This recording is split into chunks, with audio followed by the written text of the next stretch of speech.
Good afternoon and welcome to Wellness Series with Lush, a platform that inspires us to own our well-being. Today we're going to be discussing a critical issue that has to do with vision. How many of us actually take time to think about our eyesight? How many of us take that step to check if our eyes are healthy?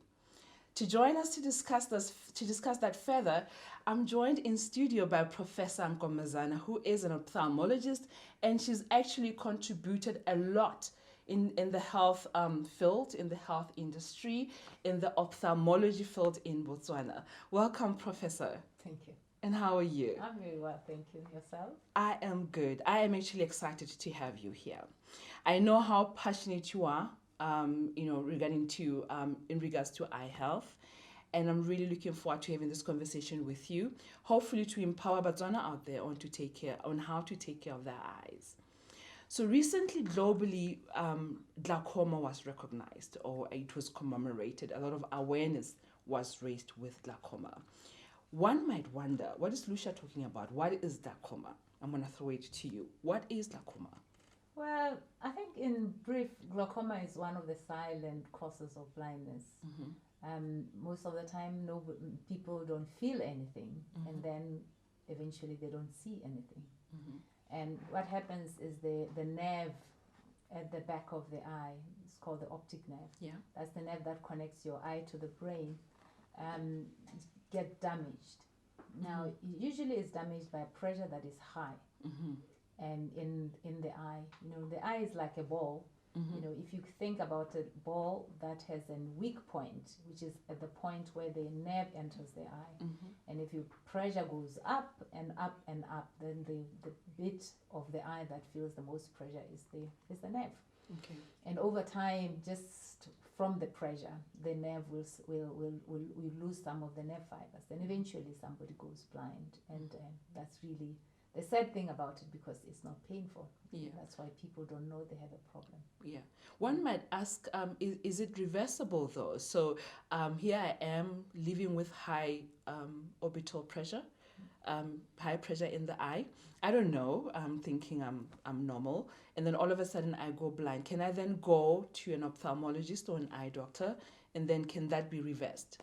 That's the sad thing about glaucoma, is that once you've lost sight, it's actually not reversible. Mm-hmm. So the best thing to do is to actually find out before you get blind whether you do have glaucoma. Now, there are some indicators. The commonest one is if someone in your family has lost sight. Okay. It's important to find out why they lost sight, because glaucoma does tend to run in families. But many times we don't know why people are blind. Yeah. And maybe the one Rakadi lives many kilometers away, and therefore I just know that I had an aunt who was blind. So because of that, it's important that people actually go and see a doctor and tell them that they have this history of blindness, even if they don't know why the people are blind. Because if it's found early, blindness can be avoided. Yeah. But if it's found late, it's actually impossible to reverse the blindness, at least not now, not yet. Yeah. And so generally, we encourage people who are 40 years and older to get checked at a very minimum once every 2 years. And if you have a family history, even once a year, but minimum every 2 years. Yeah. Because we've seen, especially in our context, that people can lose vision much earlier if they have a very strong family history of glaucoma. So how young? The youngest ones I have seen was, I think one was 19. Whoa. But that's very early. With their mother and grandmother both had glaucoma and both had gone blind from glaucoma. And the mother had actually gone blind very early. But those are they are not the usual. Yeah. But even then, usually if people with glaucoma, sometimes in our context, in people of color, tend to lose sight earlier. Yeah. So probably we could say, for a family that has a very strong glaucoma history, even as young as in your 20s, do it at least maybe once in 5 years, but just do something just to know, acquaint yourself with the health of your eye. Yeah, I think it's important. Yeah. I mean, it is important, especially if you have a history. It's good just to check once in a while. Yeah. All right, let's take it back a little bit. I know you've mentioned family history, but what exactly causes glaucoma? That's a good question, and one that nobody really knows for sure, because there are many different types of glaucoma. And the majority of the glaucoma that we see here is where there's a high pressure in the eye. But then there are some people who may actually have normal pressure, but their optic nerve still gets damaged. And so therefore there are many names given to that. Some they're called normal tension glaucoma. So really the problem with glaucoma is the weakness of the optic nerve. And therefore most of the treatment now more and more is given attention to protecting the nerve, even if your pressure may not be very high. But some people do have a significant proportion have high pressure, but there are lots of people with normal pressure or with just borderline high pressure, and they still lose vision. So the optic nerve is what now more and more is being protected. Oh, okay. And then in terms of I know that we say a lot about lifestyle, and I don't know if it's eye health is related to it, but in terms of what you eat, how you lead your life, stress levels, do they have a role in creating that non-conducive environment for the nerve, for the eye, for the optic nerve? Not really. I think the only thing is general health really affects everything, but I think the only thing that has been associated with glaucoma is maybe diabetes, which can be a lifestyle type illness.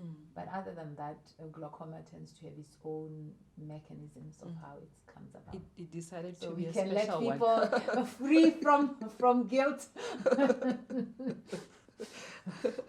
All right. So I love the fact that we're talking about something that is mogae mo Botswana. We see that here, and I know that sometimes we blame it on wrong things. I would like us to emphasize on taking that step, especially like you've been saying, if you have a family history, montlung, or with your relatives. How do we motivate that Motswana who's watching right now? Someone is scratching their head and saying, "Ooh, Rakadi, Ngoko, Malome, my uncle." How do we say, get up, take that step, check your eyes now? It's a good question, but it's not an easy one to answer because we're all motivated by different things. Some people you need to scare them to motivate them to take a step. To say, blindness isn't fun, and so you can't take it for granted that it won't happen to me. And a lot of us, we still think, it won't happen to me. How come my father is fine? But things that run in families, sometimes they skip a generation, so you never know who. Or there may be 6 children whose grandmother is blind, and then the last one becomes blind when all the others are fine. So you never know. That's why it's so important to take the initiative. Whatever motivates you, just put it in that context and put glaucoma among the things that motivate you. Protect your eyesight. That's the motivator. You don't want to go. You don't want to go blind. Okay, Prof. Now let's look at that patient who's just recently been diagnosed with glaucoma, and that dealing with it. What does it mean? Once you're told you have glaucoma, high pressure in the eye, or whatever causative that is there, what does it mean to the patient? Well, basically what it means, it's the same as when you're told you have high blood pressure. Some people will say, I went to the doctor and said that my blood pressure is normal. But you forget you took the tablet in the morning. So it's the same. Usually once you're told you have glaucoma, unless God by His grace intervenes, that means you have to take something to lower that pressure the rest of your days. Sometimes the doctor may decide to do an operation, and then they may say, okay, the operation is working, you don't need to take drops, but you have to get them checked because sometimes after a while the operation also may stop working. So whatever happens, you need to be seen all the time and the pressure checked to be sure. And the visual fields. The one thing about glaucoma is usually you start losing the field of view. So you start struggling around at night. Most people with early glaucoma, and as it gets more advanced, they struggle at night. They can't drive at night because you lose the ability to see at night, and in the end you only can see straight ahead. A lot of sometimes you find people when they start getting into car accidents, they can't really explain how it happened. It's just because they don't see from their sides. They really, their blind spots have become bigger, and so it's really to know you have something that you have to have the rest of you will have the rest of your days, as I say, unless God intervenes somehow.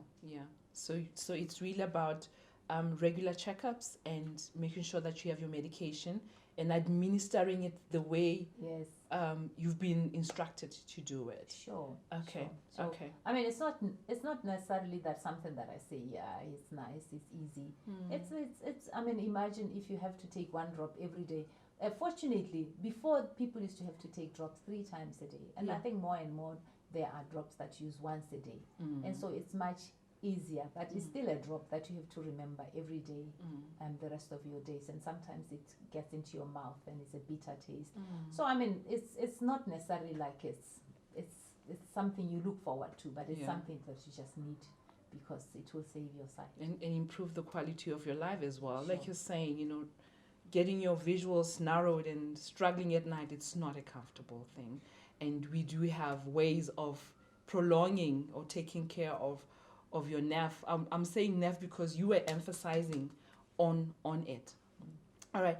And Doc, in closing, I know that we can talk about it. It actually needs more time to discuss glaucoma. But in closing, what can you say to Botswana out there in terms of taking good care of themselves and taking that step in, we know how we always talk about the heart, we talk about the brain, we talk about the liver, but we hardly talk about eyes. So what can you say to Botswana out there? How do we take that step to go to professionals to check our eyes and rest assured, okay, I'm still in good space, or wow, I managed to identify well in time, something can be done? Well, I suppose really our health is our responsibility. You might go to a doctor, but health is primarily our responsibility.